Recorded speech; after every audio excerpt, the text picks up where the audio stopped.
Ustadz Maher Tawalibi meninggal dunia di Rutan Mabes Polri beberapa menit lalu. Semoga husnul khotimah dan semoga mendapatkan pahala syahid akhirat. Setengah disiksa, sakit kulit parah dan buang air sudah pakai pampers.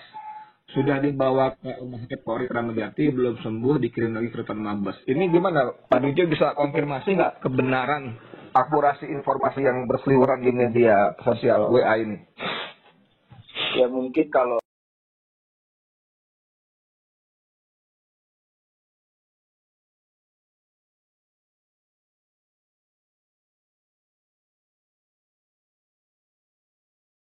ya. Assalamualaikum warahmatullahi wabarakatuh, saudara sekalian. Saya Edi Mulyadi. Saya coba kontak lawyernya Ustadz Maher Tawalibi yang dipanggil Allah menghadap, kalau menurut berita, di Rutan Bareskrim ya. Nah, saya coba janjian sama lawyer beliau, pengacara yang mendampingi, membela dan melakukan segala upaya untuk kebaikan khususnya Ustadz Maher dan para aktivis berjuang yang lainnya. Beliau adalah Bapak Jujuk Purwantoro. Ini lawyer senior yang sepak terjangnya sudah bisa kita ikuti. Dulu termasuk mendampingi saya ketika saya dipanggil oleh Bareskrim terkait liputan di kilometer 50. Kita sapa dulu. Pak Juju, apa kabar Pak Juju? Sehat? alhamdulillah Mas Edi, alhamdulillah baik-baik ya. Alhamdulillah. Tadi pagi di subuh saya coba kontak, nggak diangkat. Saya pikir wah ini beliau ini jangan-jangan pulang pagi. Gimana? Sekolah sampai jam berapa? Ya begitulah Mas Edi, alhamdulillah kita baik-baik dan tadi sekitar 1:30 ya. Masya Allah. Baru sampai rumah ya kira-kira. Itu apa pagi sampai pulang pagi begitu Pak Juju? Ya kan dari mulai kabar meninggalnya almarhum Ustadz Maher ya. Ya. Itu diperkirakan sekira pas aja bisa ya. Dari jam 7 lewat gitu. Meninggal beliau di rumah sakit. Kok di rumah sakit? Rumah tahanan Mabes Polri. Di Bareskrimnya ya? Kan? Di Bareskrim Kebayoran itu. Nah, ya setelah meninggalnya itu kemudian langsung dibawa ke rumah sakit Polri Kramat Jati. Begitu Mas. Iya. Sebetulnya kemarin gimana kondisi beliau terakhir itu? Apa kan kita sempat dengar sakit, minta di lawyer termasuk khususnya Pak Juji minta dibawa ke rumah sakit, apa mudah apa bagaimana proses itu? Iya betul. Sebetulnya pada waktu beliau mulai disangkakan begitu dan kemudian ditangkap begitu dan dibawa ke Mabes Polri dan kemudian ditahan. Sekira 2 bulan yang lalu ya begitu. Iya, kurang lebih. Iya, 2 bulan yang lalu itu kan sebetulnya beliau baru recovery gitu ya, baru penyembuhan dari ada luka di ususnya itu Mas. Jadi luka di ususnya itu beliau baru dioperasi sekira ya 1/2 tahun lalu lah begitu. Gitu. Dalam proses penyembuhan ya di Rumah Sakit Umi Bogor pada waktu itu opname dan operasinya begitu. Iya. Ya betul. Itu penyakitnya dan kemudian kita sampaikan medical record penyakitnya itu kepada pihak Mabes Polri. Jadi memang belum sembuh betul, belum pulih betul waktu dia ditahan di Mabes Polri itu.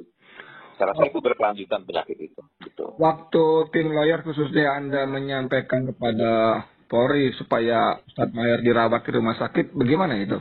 Proses dan hasilnya gimana?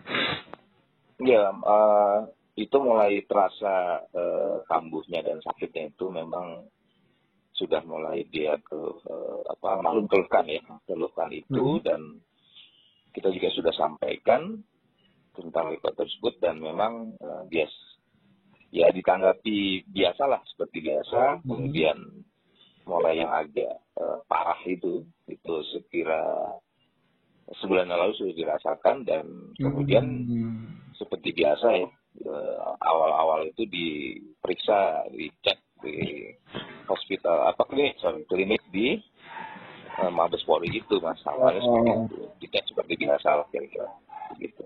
Jadi cuma dicek aja ya, di klinik aja, nggak sempat dibawa ke rumah sakit ya? Waktu. Ya, awalnya dicek medical tentang kondisi kesehatannya seperti apa, kemudian ya up and down begitu kondisi kesehatannya, dan baru 2 minggu yang lalu itu, sekira 2 minggu yang lalu itu dibawa atau diopnam ya, dirawat di rumah sakit Polri Kramat Jati, Mas. Itu memakan waktu sekira diopnam 5 hari.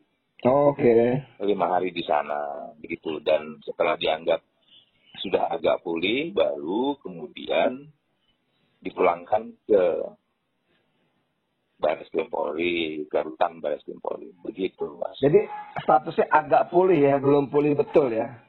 Gimana? Saya perkirakan begitu, karena pada waktu baru kembali lah ya dari rumah sakit itu, beliau juga masih mengeluh begitu, dan selalu permintaannya kalau bisa ada rasa kekhawatiran yang ya secara fisiologis mungkin ya Mas ya, mental fisiologis dari yang bersangkutan, bahwa kalau bisa dikembalikannya dirawatnya di rumah sakit Umi saja, karena itu rumah sakit yang saya kemarin kan dioperasi dan diopnam di sana. Saya mohon ya, saya nggak tahu ya apa yang ada di pikiran almarhum itu, bahwa tetap gitu.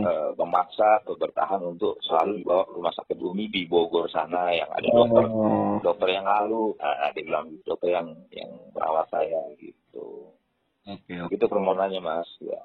Pak Jojo, beberapa saat setelah Ustadz Maher wafat, itu media sosial khususnya grup-grup pertemanan WA itu beredar kabar tentang beliau meninggal, ditambah informasi, saya bacakan saja antara bunyinya begini.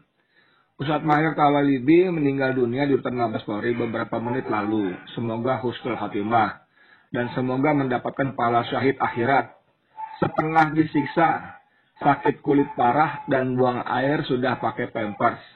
Sudah dibawa ke rumah sakit Polri Kramat Jati, belum sembuh, dikirim lagi ke rutan Mabes. Ini gimana Pak Jojo, bisa konfirmasi nggak kebenaran akurasi informasi yang berseliweran di media sosial WA ini? Ya mungkin kalau ada istilah, walaupun bukan dari kami ya, informasi itu saya rasa ya, bukan dari kami sebagai kuasa hukum. Pengertian disiksa itu mungkin dalam arti mengalami penyakitnya kali ini seperti itu kali Mas ya. Jadi beliau merasakan penyakitnya seperti itu, dan memang saya dengar juga sulit sikap makan ya, makan sangat sulit, dan kebetulan ada teman satu rutan yang baik gitu di sebelahnya itu, yang selalu mendekati dan membantu dalam berbagai hal, termasuk kadang-kadang juga menyuapin seperti istrinya sendiri. Jadi memang kondisinya lemah begitu, makannya sangat susah, sangat susah sekali untuk makan, dan terakhir itu hari Minggu ya. Minggu itu masih diperiksa ya di klinik Mabes Polri begitu. Masih diperiksa dan dalam kondisi tertidur terbaring. Oke. Masih dalam kondisi terbaring gitu. Dan pada waktu hari Kamis itu terakhir beliau dilimpahkan kasusnya ke pihak ke Kejaksaan Negeri Kota Bogor begitu. Ya. Itu juga dalam keadaan duduk tapi sangat lemah dan sulit sekali bicara. Saya langsung bicara dengan almarhum begitu. Sangat sulit sekali dan sudah lemas, dan terduduk di sebuah mobil gitu Mas, bawa mobil dari Mabes Polri ke rumah sakit Bogor tadi Mas ya. Umi. Sempat ke Polres dulu, kemudian terakhir baru dilimpahkan atau dibawa ke Kejaksaan. Mas. Jadi bolak-balik seperti itu, dan menurut saya kondisinya sudah sangat lemah. Dan saya juga heran, saya juga tadi malam saya konfirmasi ke jaksanya, kenapa sih harus dibolak-balik seperti itu, atau dibawa-bawa seperti itu orang dalam keadaan sakit, dan ternyata juga rutannya di Polresan juga penuh gitu, dan di rutan Bogornya juga penuh dengan alasan ada yang terkena COVID, ada sekitar 20 orang atau berapa yang terkena. Soalnya kalau kondisi seperti itu kenapa dipaksa ditarik dari Jakarta ke Bogor, saya masih begitu lah gitu. Tadi malam kenapa sudah dipaksakan di sisi saya bilang orang sakit begitu ya. Iya. Potong-potong lah dari jalannya gitu. Jadi itu mungkin yang dimaksud dengan setengah disiksa itu ya, dalam kondisi sakit dipaksa. Ya, saya sama sekali nggak perlu itu ya. Ya saya sih tidak mengatakan langsung seperti itu ya, tapi Ya, sebetulnya kondisinya seperti itu dan kita atau saya sendiri pada waktu hari Kamis di Polres itu juga udah mohon lagi ya, dia pihak kuasa hukum secara formal ya Mas ya, Ya. menyerahkan surat lagi. Itu surat Oh, itu udah yang ketiga gitu ya. Baik itu dari keluarga maupun dari PH-nya, penasihat hukumnya untuk mengajukan, bermohon kepada terakhir baik dari pihak Barreskrim maupun pihak terakhir di Kejaksaan Bogor itu agar beliau segera dirujuk begitu ke rumah sakit Umi di Bogor. Jadi permohonan itu udah formal Mas, sudah kita sampaikan. Iya. Tapi karena ke JPU-nya pada waktu di Bogor beberapa orang JPU semua ada 3-4 orang itu langsung ya sedikit melihat atau menyaksikan walaupun tidak ada cakap-cakap. Dia mengatakan sudah lebih baik ya kondisi. Alhamdulillah sudah lebih baik kondisi saat akhir. Gitu. Itu versi mereka seperti itu. Sudah baik. Terus terima dari berasal, maaf Pak Ju kan ini kan kita instansi lembaga seperti ini sehingga perlu proses birokrasi kesana kemari ini itu makan waktu ini itu ya bla bla bla. Kira-kira begitu alasannya. Normatif aja ya pembelaannya ya. Normatif saja. Pak Ji kan paham lah ya, proses birokrasi ini. Nggak bisa begitu nih, nyawa orang udah lewat ini kan. Iya. Gitu. Jadi keluhan itu sudah disampaikan cukup lama, Mas, keluhan masih sakitnya itu. Dan katakan, wah kita di rumah sakit PMI Bogor itu, rumah sakit Kramat Jati polisi di Bogor itu cukup lengkap kok peralatannya, dokternya juga sudah cukup baik. Itu alasan dari pihak Mabes lah ya. Iya. Itu usia berapa ya beliau wafat ya, Pak Jojo? Sudah 30 tahun, masih sangat muda sebenarnya. 30 tahun? Nah, orang tidak nyangka. Masya Allah, muda sekali. Papa tidak saya itu. Istrinya juga mungkin di bawah 30 katanya istrinya. Oh ya Allah. Dan putranya itu 2. Yang bungsu umur 1 tahun, yang sulung umur 3 tahun Mas. Ya Allah. Jadi betul-betul yatim piatu ya. Allah. Itu gimana kehidupan sehari beliau itu dari mana? Ada pekerjaan atau apa gitu atau dagang atau apa gitu? Ya, istrinya tidak bekerja, jadi betul-betul memang profesi sebagai dai ya Mas ya. Sebagai ulama saja oleh Ustaz Ustaz Mahir itu. Ada pondok pesantren atau apa gitu, rumah tahfiz apa gitu Mas? Oh, tidak ada, hanya murni sebagai pendakwah saja. Seperti itu gitu Mas. Itu di media sosial WA kita baca beliau pagi ini akan berangkat dari Bekasi. Halo. Ya Pak Dijut, itu ada apa namanya kabar di media WA gitu. Beliau berangkat pagi hari ini, lalu dimakamkan di Cipondoh, Tangerang. Itu jam berapa tuh ya? Ya dari rumah ya gitu ya, sekitar di rumah dari keluarga beliau yang bersangkutan ya. Iya. Istrinya itu pun di Jakarta Timur itu, kemudian rencana dimakamkan ke Darul Quran Mas. Ya. Nah, Darul Quran itu karena karena tawaran dari Ustaz Yusuf Mansur. Tawaran dari beliau langsung, bisa saja ke Darul Quran yang bersebelahan dengan almarhum Ustaz Ali Jaber. Ali Jaber. Itu. Kebetulan Ali Jaber kan belum lama. Iya. Dia menawarkan, Pak Jijo bisa nggak? Oke, saya tanyakan kepada pihak keluarga, saya koordinasikan. Pihak keluarga, alhamdulillah menyepakati begitu untuk dibawa ke pemakaman Darul Quran. Jadi dimakamkannya jam berapa Pak Jijo? Sekira dari rumah sekira jam 10-an ya. Baca di zuhur kira-kira di situ ya? Iya, kira-kira zuhur. Sampai di masjid baru bawa ke makam kali ya. Kira-kira begitu. Pak Dijo, buat pesan buat kita semua, para umat dan para pejuang Islam yang lainnya, ada pesan-pesan nggak belajar dari kasus Ustaz Mahir ini Pak Dijo buat kita semua? Ya, pertama adalah ini tidak juga terlepas dari sistem penegakan hukum di Indonesia dan di negara kita ini, begitu ya. Bahwa betul bahwa semua orang bersamaan di muka hukum ya, equality before the law itu setiap warga negara sama di muka hukum sesuai dengan apa yang sudah dituangkan dalam konstitusi RI kita, Undang-Undang Dasar 1945 itu ya memang faktanya atau realitanya begitu. Ya. Di lapangan memang kita merasakan belum diterapkan secara adil dan merata gitu Mas. Jadi istilah orang awam hukum masih tebang pilih, gitu kan, hukum masih memihak satu sama lain begitu. Itu memang faktanya seperti itu. Nah, yang perlu juga dijelaskan kepada umat bahwa seorang ustadz ulama seperti yang terjadi ya tanda kutip ya kriminalisasi pada saat ini akhir-akhir ini itu memang ya faktanya seperti itu. Jadi kalau kita review bahwa almarhum Ustadz Maher ini kan beliau kan bukan seorang pelaku pidana murni Mas. Beliau bukan pembunuh, beliau bukan perampok begitu kan. Beliau bukan begal, beliau bukan teroris begitu. Karena bikin Twitter aja. Kenapa Mas? Karena beliau nulis di Twitter aja kan, Twitternya. Iya, karena persoalan hanya tweet di Twitter dan itu pun tidak ditujukan langsung kepada yang beliau menyebut Ustadz Lutfi dan sama sekali ungkapan tweetan beliau tentang Ustadz Lutfi itu tidak ada yang jelek, gitu. Tidak ada. Tapi ada yang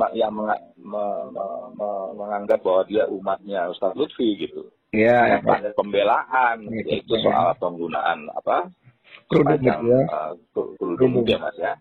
Kerudung itu dan saya mengatakan baik, cakep begitu loh Mas. Iya. Salahnya di mana? Oh baik ya, cakep ya sudah. Kok bisa ada yang umat lain mengomentari? Kok bisa itu diproses secara hukum gitu? Nah itu yang kita sesalkan, kita protes itu. Iya. Dan termasuk juga akhir-akhir ini dengan beberapa pengurus atau ustadz dari Front Pembela Islam misalnya seperti itu. Kita dengar kemarin juga sudah ditangkap sekira 5 orang. Itu kan juga contoh fakta-fakta bahwa mereka apa sih? Mereka tidak melakukan tindakan kriminal apapun begitu. Jadi cuma karena terhubung di Petamburan ya, Ustaz Sobri dan kawan-kawan ya. Ustaz Sobri dan kawan-kawan kemarin kita dengar sore begitu, mereka sudah ditangkap dan ditahan begitu. Kan mereka bukan pelaku kriminal. Dan kasus dikaitkan kasus Habib Rizik Sihab itu kan sangat kontroversial gitu ya. Ya persoalan undang-undang karantina begitu. Nah, dikaitkan kepada undang-undang hukum pidana Mas. Yang apa yang bisa kita petik nih buat para umat dan khususnya para mereka yang mendedikasikan diri untuk dakwah amar ma'ruf nahi munkar melawan kezaliman ini Pak Bijo? Apa nasihatnya, pelajarannya apa kira-kira? Ya beliau ini kan sebagai pendakwah atau sebagai tadi umat tokoh-tokoh gitu ulama atau umat tokoh umat itu kan mereka pasti lah Mas, mereka paham betul ya, dalam rangka tadi Mas bilang almarhum nahi munkar itu menjalankan misi dan tugasnya sesuai dengan pedoman ya Mas ya, Quran dan hadis pastinya. Saya rasa kalau sepanjang itu dilakukan dan memang itu tidak menyimpang dari atau melanggar peraturan undang-undang yang ada ya, kenapa sih harus dikejar-kejar atau tanda kutip dicari-cari kelemahan dan kesalahannya gitu loh Mas? Iya. Kenapa kok menyasarnya kok lebih tampak kepada kelompok dalam hal ini Muslim ya Mas ya, kelompok Islam. Ini kok sangat mencolok sekali. Ini yang kita rasakan mencoreng rasa keadilan masyarakat, dan itu harus betul mohon untuk menjadi perhatian terutama pada penegak hukum dan Kapolri yang baru Mas, kita menaruh harapan juga gitu. Iya. Supaya ada suasana penegakan hukum yang lebih baik, lebih adil. Iya. Pak Jojo, dari kalimat terakhir Pak Jojo, boleh nggak saya simpulkan kalau keliru mohon diluruskan. Jadi ketika hukum tebang pilih seperti ini, ketika hukum di tangan penguasa menjadi alat untuk membungkam mereka yang kritis memberikan masukan dan saran-saran, itu tetap yang utama para aktivis, para ustadz, dai, segala macam, tetap tentu saja harus hati-hati ya. Harus hati-hati, usahakan menghindari hal-hal yang bisa menjerat secara hukum dan sebagainya. Tapi ada tapinya kan, bahwa apapun yang kita lakukan karena memang paradigma penguasa kali seperti itu dalam Islam ya, tetap saja bisa kesleo, tergelincir juga gitu ya. Kalau kita lihat misalnya kasusnya Ustadz Maher ini kan cuma karena beliau bikin cuitan di Twitter, Lalu beliau bilang soal jilbab, lalu komentar ini cantik seperti kiainya Banten gitu kan, ada di situ Habib Lutfi yang jadi wanti gitu kan ya. Betul Mas. Oke, gitu. Pak Jujur, terima kasih banyak ya atas informasinya. Mudah-mudahan kita sama-sama berdoa. Amin. Jadikan Ustadz Mahir sebagai salah satu syuhada yang tercatat sebagai pejuang-pejuang Allah yang mengakhiri hidupnya dengan syahid, insya Allah, Pak Jujur ya. Amin ya rabbal alamin. Terima kasih. Terima kasih banyak Pak Jujur. Terima kasih. Assalamualaikum warahmatullahi wabarakatuh. Waalaikumsalam warahmatullahi wabarakatuh. Saudara sekalian, tadi obrolan saya dengan Pak Juju Purwantoro. Beliau adalah lawyer yang menangani, mendampingi, membela Ustadz Mahir sampai beliau wafat. Saya kira itu yang bisa sementara diinformasikan. Nanti siang ini tadi menurut keterangan Pak Juju tadi, Ustadz Mahir dari Bekasi, Jakarta Timur, malah tadi beliau bilang, akan dibawa ke Darul Quran. Itu pesantrennya milik Ustadz Yusuf Mansur di daerah Tangerang Cipondoh. Lalu mungkin diperkirakan sholat zuhur di situ, kemudian beliau akan dimakamkan di kompleks pesantren situ. Bagi teman-teman yang ada waktu berkeinginan mungkin bisa bergabung bersama-sama ke sana untuk bertakziah dan mengantarkan Ustadz Mahir ke peristirahatan yang terakhirnya. Nah, sekali lagi kita doakan semoga beliau mendapat tempat terbaik di sisi Allah SWT. Demikian tadi saya, Edi Mulyadi, FNN. Wassalamualaikum warahmatullahi wabarakatuh.